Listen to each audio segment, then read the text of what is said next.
In this video, I'm going to tell you all about the 5 worst places to live in the Tampa Bay area. And the number 1 worst place to live in Tampa Bay is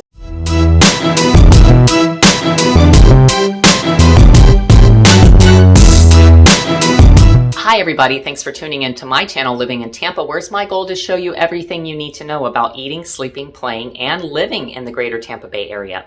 Hey, if it's your first time to my channel, could you do me a big favor? Hit that subscribe button, ring that little bell so you'll be notified every time that I release a new video. So listen, we get people calling us each and every day that are relocating here from the Tampa Bay area. We absolutely love it. It's our passion to help people do that, help them find the best place that works for them and their family here in Tampa. And one of the questions we get asked a lot is, are there any areas that we should avoid? Like, what are some of the bad areas? We also obviously get asked a lot about what are the good areas, where are the good schools? But we are experts in that. I hope this video will help you, but you can also reach out to us directly if you have any questions about that. Our phone number is right below. But the 5 things that we used when evaluating these areas, number 1 is income. So low income. If there is a low income level, typically that area is not going to be that great. Another thing would be high crime rate. So a lot of these areas that we're going to discuss today do have a high crime rate according to some of the websites out there. Another factor would be low density. So what exactly that is there's just not a whole lot around. So it's mostly just homes. There's not a lot of things to do for the most part. And then the other thing would be high unemployment. A lot of these areas, there's a high number of people that are unemployed. And last but not least would be the low prices. So obviously the prices are what people are finding attractive. When you're looking online, you see these cute homes. A lot of them have been completely remodeled. They're really nice looking, but the reason that they're cheap might be the location. The number 1 rule of real estate is location, location, location. So definitely I hope that this video will help you to avoid some of those areas that don't have the greatest location. So let's get started. So number 1 on my list is Ebor. So Ebor is a great place, a lot of fun. Nightlife, if you like nightlife, you will love Ebor. And it's such a charming and historic area. I mean, you can see where they first made all of the cigars. There's cigar bars there. There's clubs. Great restaurants. Columbia Restaurant is amazing. It's an iconic restaurant in the Tampa Bay area. I highly recommend you eating there when you're here. They put on a whole show with the music and everything for you to enjoy while you're eating there. And the food is absolutely fantastic. So definitely Ybor City is definitely a fun place to go and hang out. Maybe not the best place to live though. And the reason being is a lot of the homes there are in a state of disrepair. Now there are homes that have been, torn down and new homes built in their place, or there's older homes that have been restored. And Ybor City is evolving, and I do think it's going to be a fantastic place. I actually might put this onto like an up and coming kind of list. But right now, for the time being, I just wouldn't recommend living there because there are still a large portion of that area is still kind of sketchy. So number 2 is I'm going to put a bunch of little neighborhoods into number 2 because they're all just kind of in the same general area here. Highland Pines, Grant Park, Orient Park, they're all right here on the map, right lining up to one another. You can't really tell where one starts and the other begins. This whole general area is just still a little bit run down. It's not very far from Ebor actually, and it's super convenient area. I mean, you're located really close to Highway I-4, I-275. You've got the Hard Rock Cafe right here, which is an amazing place to go and have fun. You've also got the fairgrounds where we have a lot of concerts and obviously the state fair and whatnot. But the area itself has a very high percentage of rental homes in it. I would say as high as 95% of these homes are rentals, and a lot of them too are in disrepair. Also, the schools in this area are not rated very highly, so that also leads to why it ended up as number 2 on my list. Now, number 3 on my list is Drew Park. Now, this is actually a super cool area. It's very convenient to so many things. It's right next to the airport. It's also right next to Raymond James Stadium, home of our winning Tampa Bay Buccaneers. And you've got Steinbrenner Field right there, so you can watch baseball, you can watch football. There's so much that you can do there. Very convenient to International Mall. Everything that West Shore has to offer, a super convenient location. But the little area that's referred to as Drew Park, that's mostly going to be like industrial, manufacturing kind of thing. There are several streets there that have homes on them. But again, these homes have a high percentage of renters, and it just hasn't quite gotten there yet.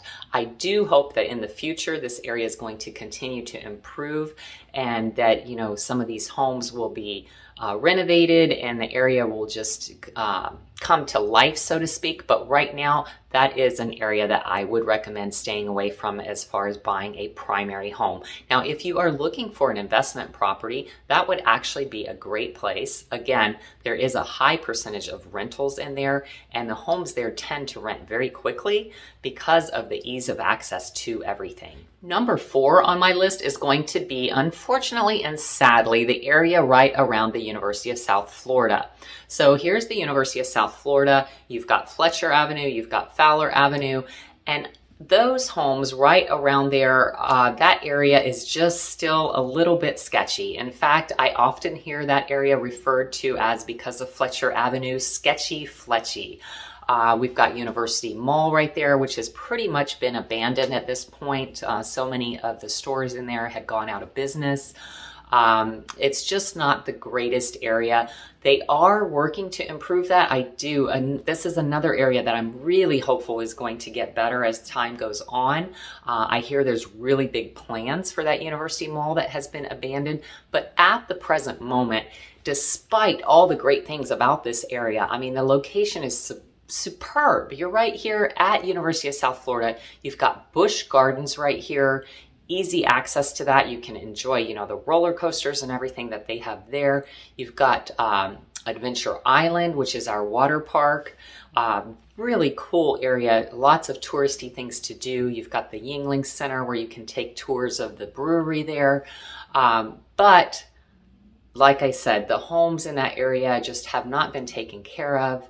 Again, you do see a large percentage of rental properties, and there is quite a bit of homeless in that area. So Tampa and Florida in general, I think we're doing really well on the homeless front. There's a lot of rules and regulations, legislation that has been passed. We don't see near as many homeless out in our state as I hear that you do in a lot of other states from people that visit here. I do get asked that question a lot, like, where are your homeless people? Because they don't really see them. This would be one of the areas where you are going to see them, unfortunately.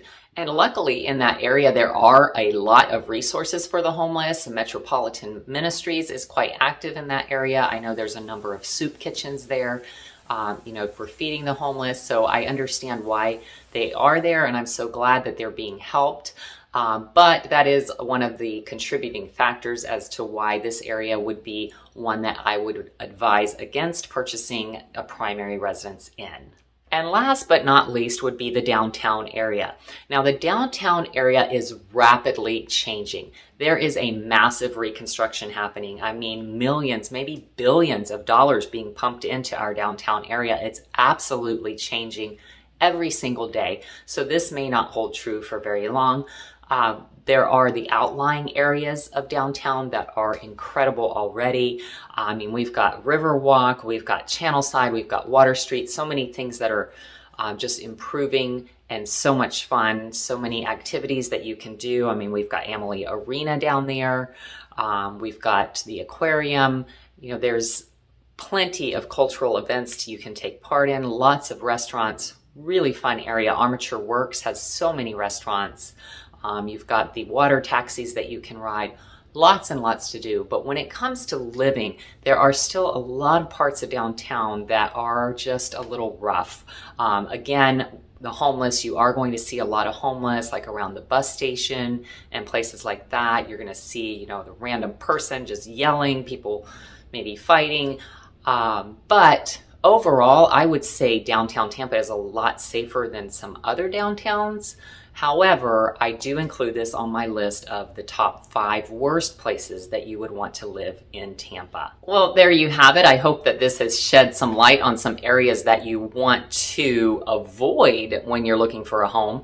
I think you might see some commonality here. So if you're looking at the map, let's take a look at this. Number 1 area that I mentioned, number 2 area, and here's number 3 at Drew Park, and number 4 at University area, and then lastly downtown. All of these areas are kind of centered over here to the southeast part of Tampa.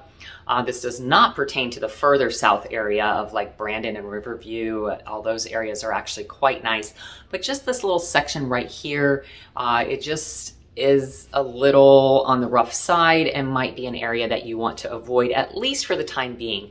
Again, a lot of these places are up and coming, have so much constructioning happening. We have so many dollars that are being invested into improving these areas. So this video may be completely irrelevant pretty soon. But right now in May of 2021, these are the areas that I would say to avoid.